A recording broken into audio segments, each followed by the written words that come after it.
So this is rule number 4 in 7.1. So we're naming compounds using the stock system. The stock system can also be called using Roman numerals. And the Roman numerals are going to represent charges of transition elements. So used to name compounds containing transition elements, which if you recall, those are the elements in groups 3 through 12. They can also be called transition metals because they're all metals. And basically, you need to know that these elements have charges that can vary. And because the charges can vary, you have to actually figure out what element's charge is being used, which one. So the rule is sort of similar to the binary and the radical rule. You're never ever going to have prefixes with these. And the first element is always going to be a transition element. So you say the name of the first element, and then you say the name of the second element with the suffix IDE, or if it's a radical, you just say the radical's name. And then you're going to need to leave a gap in between the two because you'll have to put a Roman numeral in there. So you're going to have an element name, then a Roman numeral, and then either another element name with the IDE ending, or a radical name.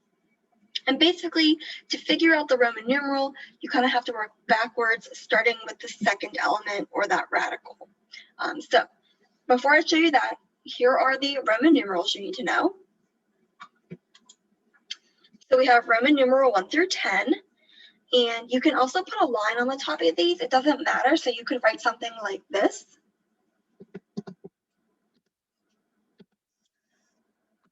For 1, 2, 4, so you could have a line on the top, but you don't have to.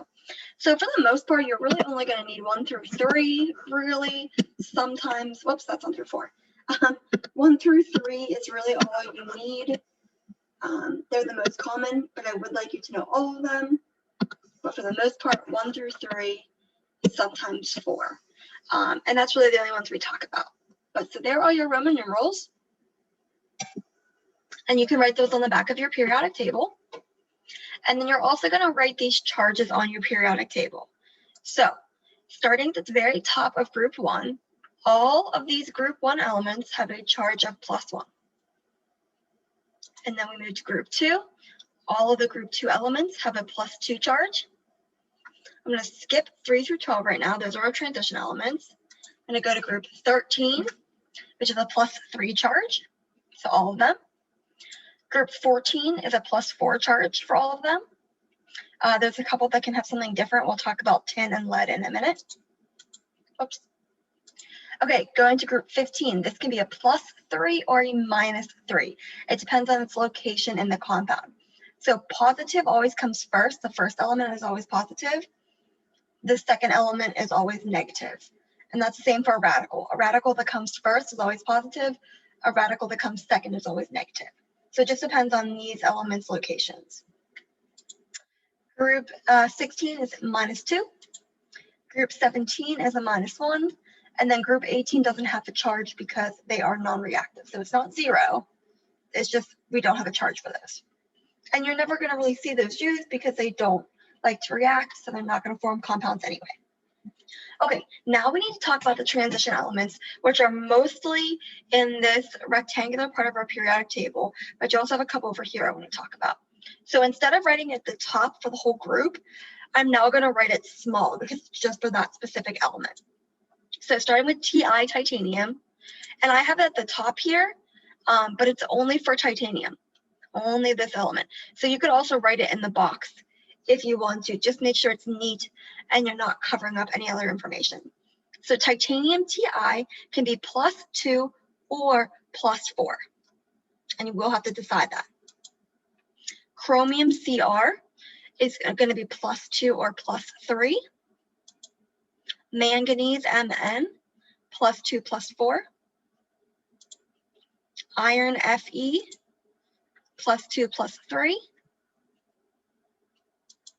Cobalt, +2, +3. Nickel, +2, +4. Copper, +1, +2. Zinc, we're only going to ever really use +2. Okay, then going down to silver, only +1. Going sideways to cadmium, +2. Down to mercury Hg, +1 or +2.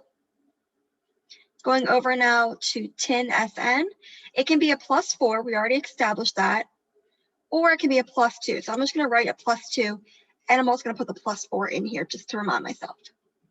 And then going down to lead, +2 or +4. So groups 1, 2, 13, 14, 15, 16, 17 are pretty easy to remember. +1, +2, +3, +4, and then back down. -3, -2, -1. But like I said, these transition elements that we're talking about, you need to actually have them written in. They're not as easy to memorize. And if you don't see a charge in one of these, that means we're probably not going to use it. Okay, so let's do an example. So our first example is FeBr2. So I know that this is going to be a stock system problem because iron is a transition element. So if you want to kind of highlight these group 3 through 12 and then tin and lead, highlight them maybe a different color so you know. So iron is a transition element. So it's going to have a Roman numeral, and then we'll handle bromine. So how would you normally name this? Well, if you're using the binary rule, you would say iron bromide. Bromine would become bromide. But like I said, we have to figure out which iron are we talking about. Are we talking about iron +2, or are we talking about iron +3? So that's the goal.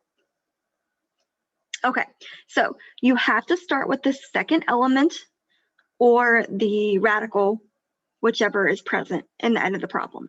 So bromine's charge is a -1. So I'm going to go back one more time. Here is bromine. Its charge is a -1. So I'm going to write that above bromine. However, bromine has a subscript of 2. So I actually have to multiply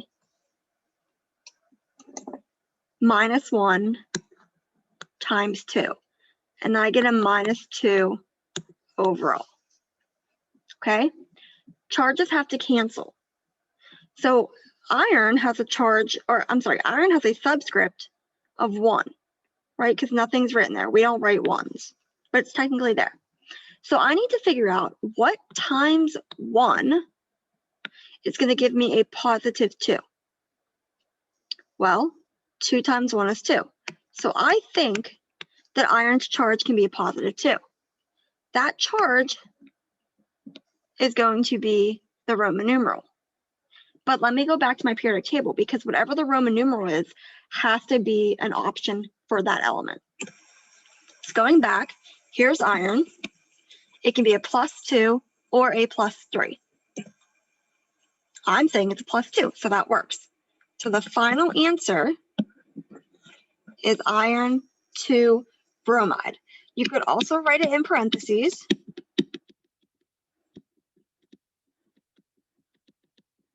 And remember, I said you can also put caps on these and bottoms if you want. So iron 2 bromide. If you just give me iron bromide, I cannot give you credit because you did not use rule 4.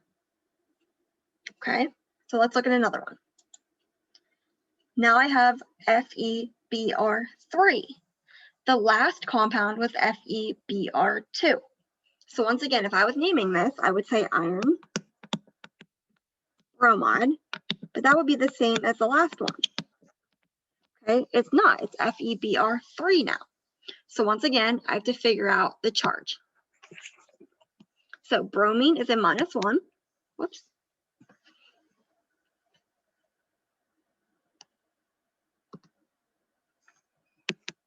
I got that from my periodic table. There's a subscript of 3. So I'm going to take -1 times 3, and that gives me -3 overall. Iron's charge has to cancel it out. Iron has a subscript of 1. So I need to figure out what times 1 gives me a +3 to cancel out the -3. Well, 3 times 1 would give me +3. So I think that the Roman numeral is going to be 3. Let's go back to the periodic table. Looking at iron again, it also has an option of +3. So I am correct. So this compound is iron 3 bromide. The previous one was iron 2 bromide. So that's why you have to figure out which charge is being used. And you cannot write iron 3 bromide. You have to use a Roman numeral. That's why it's named that. Okay, let's try another one. CrO2. So Cr is chromium. Oops, I spelled it wrong. Spelling counts. You have a periodic table. Make sure you use it.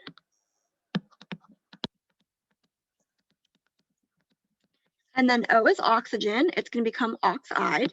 So we're still sort of using the binary rule, except chromium is a transition element. So you have to use a stock system. If you just left it chromium oxide, you wouldn't get credit. So once again, I'm going to start with my second element and work backwards. So oxygen has a charge of -2, and it has a subscript of 1. So overall, it's -2. 2 times 1 is 2. Chromium then has to cancel it out. Chromium has a subscript of 1. So what times 1 gives me a -2? That's easy.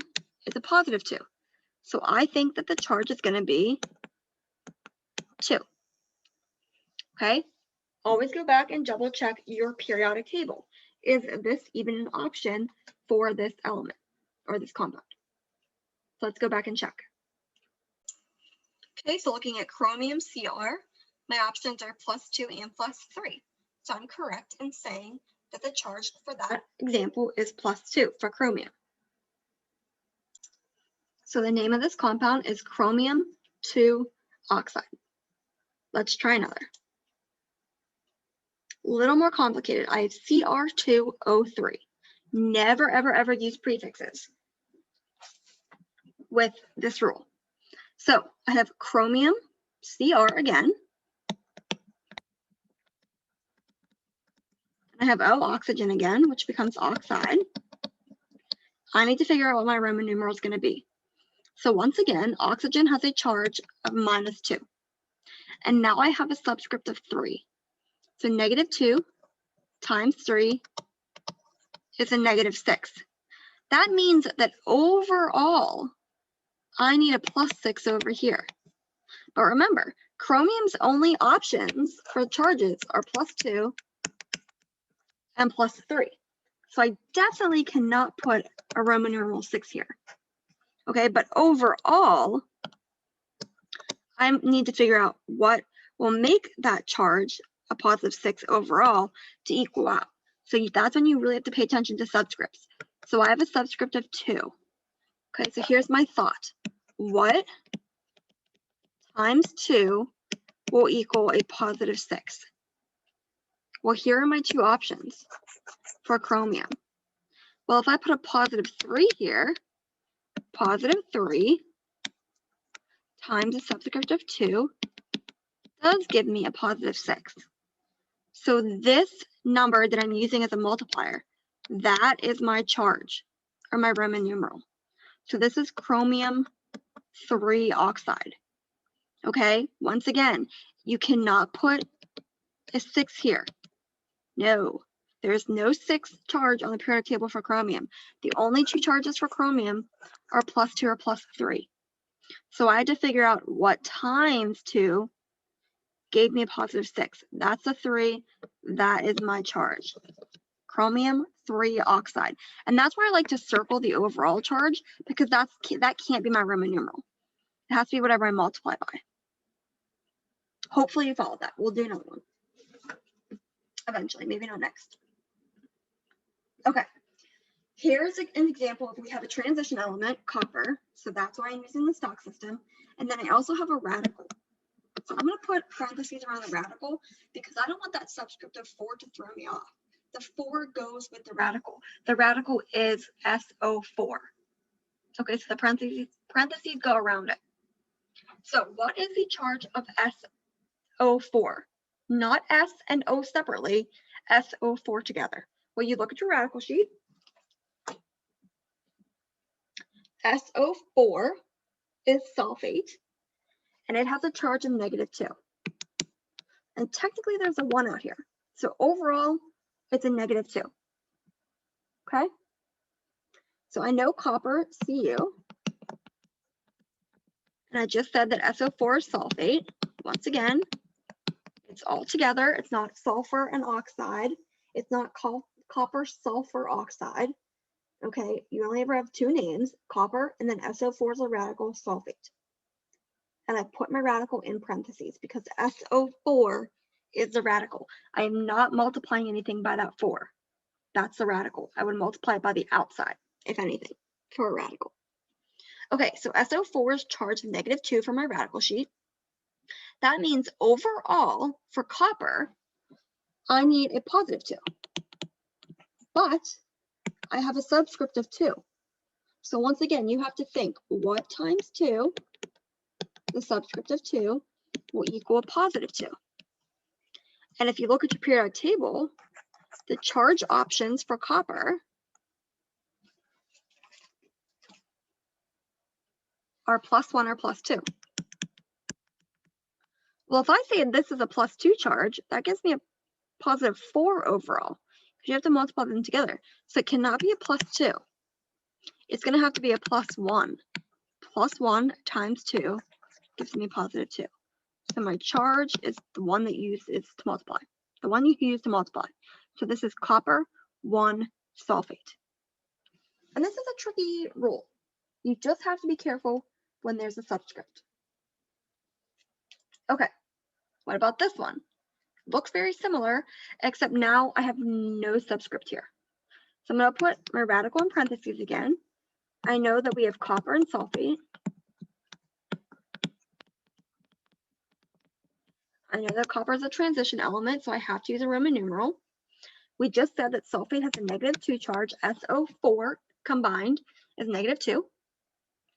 I have no subscript here. So I need something to cancel out -2. Copper's options are +2 and +1. So what's this going to be? Now it's going to be +2, because technically there's a subscript of 1 there. 2 times 1 is 2. So now this one is copper 2 sulfate. The one previously was copper 1 sulfate. Okay, so that's why it's important to pay attention to the multiplication and how you're doing that. This is the toughest rule. So if you need help, you need to reach out. Okay, let's try another. ZnCl2. So Zn is zinc. And once again, it's a transition element, so I have to use a stock system. Cl is chlorine. It becomes chloride. And I'm going to have a Roman numeral. So chlorine's charge, according to my periodic table, is a -1. I have to multiply by the subscript, which overall is -2. So I'm thinking, what can I put for zinc that will cancel out -2? Well, zinc has a subscript of 1. So what times 1 gives me a +2? So this is zinc 2 chloride. And if you look at your periodic table, +2 is the only option for zinc. So it all makes sense. Okay, try this one.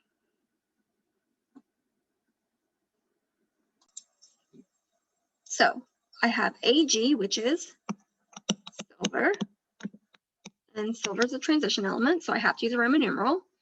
N is nitrogen, but it becomes nitride.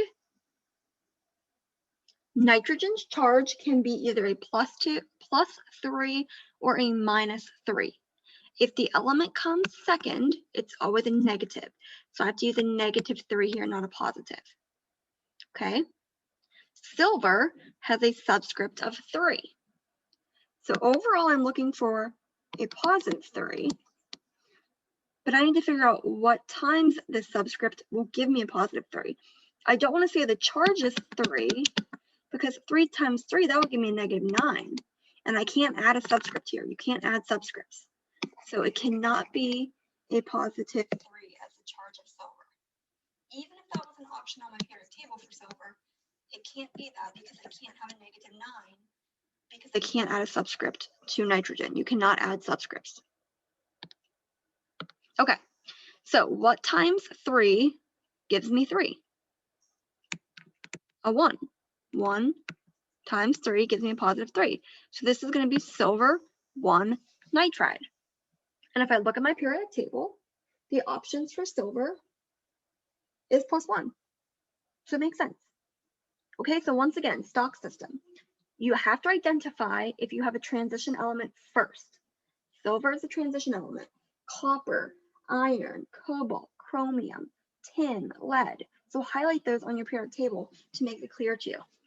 If you have a transition element, you have to use a Roman numeral in the name. So you say the name of the transition element, and if it's followed by another element, you use kind of that binary rule, change the ending of the second element to IDE, or if you have a radical coming second, you just say the name of the radical. Then you have to work backwards. So you have to use the second element or radical's charge with any type of subscript that's present, multiply, and figure out what charge times any potential subscripts will cancel out the other. And also remember that that Roman numeral, that charge that you are identifying and using, has to be on your periodic table for that element. If it's not given to you from what I gave you, you can't use it. So probably the toughest rule besides prefixes, because there's a little bit more work to do. But once you get this, it's pretty simple, and it'll make your life a lot easier when you do the next section of chapter 7, if you can understand this. And that is it. So part 1 is binary rule, prefix rule, radical rule, and then the stock system or Roman numeral rule. Naming compounds.